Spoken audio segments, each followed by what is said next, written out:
ছোট একটি জঙ্গলে টুনি ও তার দুই ছানা বাস করত। টুনি ছিল জঙ্গলের সবচেয়ে ভালো পাখি। টুনির প্রতিবেশী ছিল এক দুষ্টু কাক।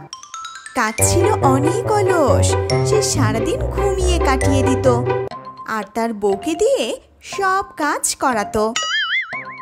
একদিন টুনি ও কাকের বউ কাকুলি কাজের জন্য বনের ভেতর দিয়ে যাচ্ছিল। তারা যেতে যেতে বনের মাঝে দাঁড়ায় আর একে অপরকে দুঃখের কথা বলতে থাকে। কাকুলি বোন, আমার না খুব অভাব যাচ্ছে, এভাবে আর সংসার সামলাতে পারছি না, এদিকে কাজও ভালো হচ্ছে না, কি করব বলো তো কাকুলি বোন? আর বলো না টুনি, আমারও একই অবস্থা। আমার যে স্বামী আছে সে নিজেই তো কোনো কাজ করে না, সারাদিন ঘুমায় আর খায়। আমাকে যদি একটু সাহায্য করতো তাহলে আমিও ভালো থাকতে পারতাম। কাকুলি বোন, সবই আমাদের কপাল, আমাদের কপালে সুখ নেই। আমরা সারা জীবন গরিব ছিলাম, গরিবই থাকবো। তা তুমি ঠিক কথা বলেছ টুনি, আমাদের কপালে উন্নতি নেই, আমরা গরিব, এটাই থেকে যেতে হবে। সৃষ্টিকর্তা আমাদের দিকে একটু তাকায় না। চলো কাজে যাই, তা না হলে মহাজন আমাদের আবার বকবে। এরপর টুনি ও কাকুলি উড়তে উড়তে কাজে যাচ্ছিল। হঠাৎ তারা দেখতে পেল নিচে একটি পেঁচা পানির জন্য কান্না করছে। পানি পানি, কেউ একটু পানি দাও আমায়, আমি যে আর পারছি না, আমার গলা শুকিয়ে গেল, কেউ আছো, আমাকে একটু পানি দাও। এরপর টুনি ও কাকুলি নিচে নেমে আসে আর পেঁচাকে বলে, পেঁচা ভাই, আপনার কি হয়েছে? এভাবে আপনি পড়ে আছেন কেন? আপনার কি খুব কষ্ট হচ্ছে? টুনি, পেঁচা ভাই হয়তো বা পানি যাচ্ছে, তুমি পেঁচার কাছে থাকো, আমি গিয়ে পানি নিয়ে আসি। এরপর কাকুলি পানি আনতে চলে যায় আর টুনি পেঁচার কাছে থেকে যায়। কিছুক্ষণ পর কাকুলি পানি নিয়ে ফিরে আসে আর পেঁচাকে সেটা দেয়। পেঁচা পানি পেয়ে সাথে সাথে সুস্থ হয়ে ওঠে। এরপর পেঁচা টুনি ও কাকুলিকে বলল, তোমাদের অনেক ধন্যবাদ, তোমরা আমার জীবন বাঁচিয়েছো, তোমাদের এই ঋণ আমি কোনোদিন শোধ করতে পারবো না। এমন ভাবে বলবেন না পেঁচা ভাই, আপনি তো আমাদের মতো পাখি জাতি, এক পাখি হয়ে অন্য পাখিকে সাহায্য করা আমাদের কর্তব্য, এভাবে বলে আমাদের ছোট করবেন না। কাকলি বোন ঠিকই বলেছে পেঁচা ভাই, আপনি আমাদের এভাবে ছোট করবেন না, সবই সৃষ্টিকর্তার ইচ্ছা। আমরা যাই পেঁচা ভাই, আমাদের অনেক কাজ আছে, দেরি হয়ে যাচ্ছে আমাদের। তোমরা কাজ করো বুঝি, আমি তোমাদের দুজনকে একটা গাছ দিব, এই গাছের যা হবে সে সেটাই সৎ মনে করে গ্রহণ করবে, অন্য গাছের দিক নজর দিবে না আর লোভও করবে না, তাহলে দেখবে তোমাদের আর কোনো কাজ করা লাগবে না। এরপর পেঁচা টুনি ও কাকুলিকে দুটি গাছ দিল আর সে গাছ দুটি নিয়ে তারা বাড়ি চলে যায়।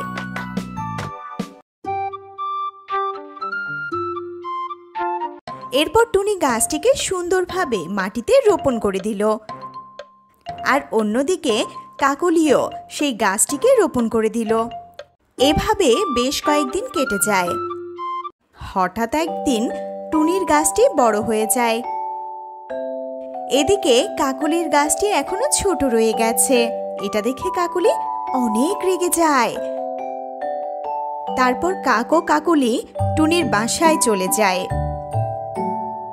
টুনি, তুই নিশ্চয়ই আমাদের গাছ বদলে নিয়েছো, এই জন্যই আমাদের গাছ এখনো ছোট আছে। কাজটা তো ঠিক করনি টুনি, এর জন্য তোর শাস্তি ভোগ করতে হবে।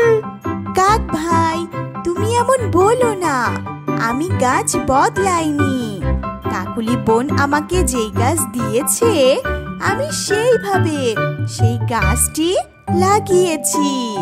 তুমি কাকলি বোনকে জিজ্ঞেস করো, কাকলি বোন তুমি কিছু বলো। কাকলি কাকের ভয়ে কিছুই বলতে পারলো না, কারণ কাকলি কিছু বললে কাক তাকে বাসায় নিয়ে অনেক মারবে। এই ভয়ে কাকলি চুপ থেকে যায়। আমার বউ আবার কি বলবে শুনি? আমি তো সব বুঝতে পেরেছি। আমাদের উন্নতি তুমি চাও না, তাই তুমি এমন করেছো। তুমি আমাদের গাছটা দিয়ে দাও বলছি, তা না হলে আমি তোমার ছানাদের শেষ করে দিব। টুনি কাকের এই কথা শুনে টুনির গাছটি কাককে দিয়ে দেয়, আর টুনি সেই ছোট গাছটিতে রোজ পানি দিতে থাকে, গাছের যত্ন নিতে থাকে। এভাবে বেশ কিছুদিন কেটে যায়। কাকের গাছে মিষ্টি ধরে, এই দেখে কাক ও কাকলি অনেক খুশি হয়। দেখেছো কাকুলি, আমাদের গাছে কত মিষ্টি ধরেছে। এবার আমরা বড়লোক হয়ে যাব, আমাদের আর কষ্ট করতে হবে না, আমরা সুখে শান্তিতে থাকতে পারবো। আর দেখো, টুনির গাছে এখনো কিছুই হয়নি। হ্যাঁ, আমাদের গাছে যে মিষ্টি ধরেছে সেগুলো তুমি বাজারে গিয়ে বিক্রি করে এসো। আর আজ একটু মাছ মাংস ফলমূল কিনে নিয়ে এসো, অনেকদিন ধরে এসব খাওয়া হয়নি। এভাবে কাক ও কাকলি তাদের গাছ থেকে মিষ্টি এনে বাজারে প্রতিদিন বিক্রি করে। আর এদিকে টুনির গাছে কিছু না হওয়াতে টুনি সব আশা ছেড়ে দেয়, আর সে কান্না শুরু করে দেয়। ঠিক এমন সময় সেই পেঁচাটি তার সামনে এসে পড়ে আর বলে, টুনি, কি করছো তুমি? কান্না করছো কেন টুনি? এভাবে কান্না করলে কি হবে? তুমি গাছের ভালোভাবে যত্ন নাও, জানো তো কষ্টের ফল মিষ্টি হয়। এই কথা বলে প্যাঁচা সেখান থেকে অদৃশ্য হয়ে যায়। আর টুনি প্যাঁচার কথা শুনে গাছের যত্ন নিতে থাকে। হঠাৎ একদিন টুনির গাছে সোনার মিষ্টি ধরে। এটা দেখে টুনি অনেক অবাক হয়ে যায়। এরপর টুনি সেই গাছের মিষ্টি বাজারে বিক্রি করতে থাকে। এদিকে টুনির সোনার মিষ্টির খবর কাকের কাছে পৌঁছে যায়, আর তার বউকে বলে, দেখেছো কাকুলি, বেশি লোভ করতে গিয়ে আমরা সোনার মিষ্টির গাছটা টুনিকে দিয়ে দিলাম, আমাদের সব লস হয়ে গেল। তোমাকে আমি সব বলেছিলাম, পেঁচা বলেছিল সৎভাবে যার যেটা দেওয়া হবে সেটাই গ্রহণ করতে। আর তুমি টুনির গাছ আগে বড় হয়েছে বলে সেটা হুমকি দিয়ে নিয়ে আসলে, এটার জন্য আজ সব কিছু হারালে। তারপর কাক মনে মনে ভাবে, যে করেই হোক টুনির গাছ থেকে সব সোনার মিষ্টি পেরে নিতে হবে, আর সেগুলো বাজারে বিক্রি করতে হবে।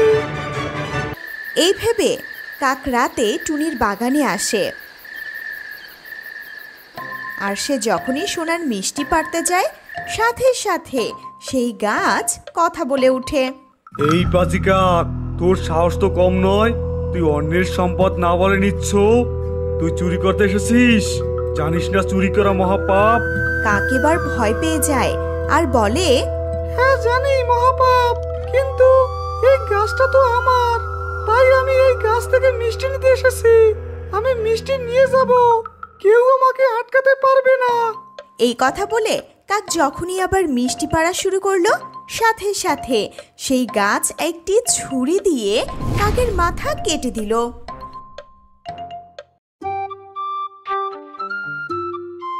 পরের দিন সকালে টুনি যখন তার বাগানে আসলো, তখন সে দেখলো কাকের মাথা কাটা অবস্থায় পড়ে আছে। আর এটা দেখে টুনি চিৎকার দিয়ে ওঠে। এই চিৎকার শুনে কাকুলি সেখানে চলে আসে, আর সেখানে এসে দেখে তার স্বামী গলা কাটা অবস্থায় সেখানে পড়ে আছে।